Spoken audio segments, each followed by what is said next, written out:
Parliament స్థానానికి అనేక మంది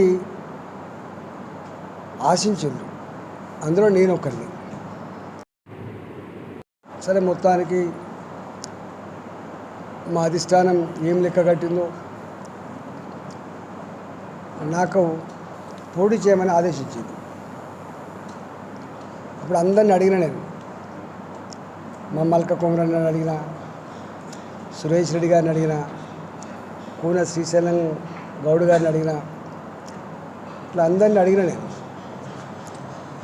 మరి పార్టీ ఏమో ఆదేశించింది, ఏ పార్టీలనైనా పోటీ పడేటువంటి ప్రజాస్వామిక వాతావరణం ఉంటుంది.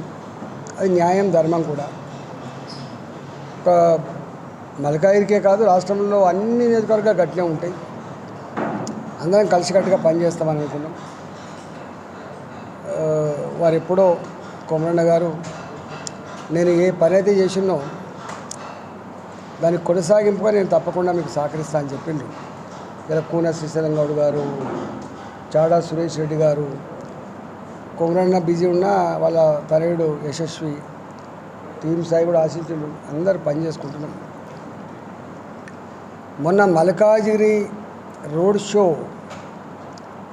మోడీ గారిని ఎట్లా బంధించిందో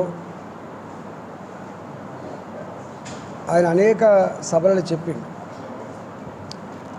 మల్కాజిగిరి ప్రజల ప్రేమకు నేను ముగ్ధున్నైపోయినా, తప్పకుండా మల్కాజిగిరి సీటు గెలుస్తున్నటువంటి నమ్మకం కలిగింది. రేపు తెలంగాణలో భారతీయ జనతా పార్టీ 12 సీట్ల పైన గెలిచే ఆస్కారం ఉంది. తెలంగాణకు సంపూర్ణంగా అభివృద్ధికి నేను సహకరిస్తానటువంటి మాట మోడీ గారు చెప్పిండు.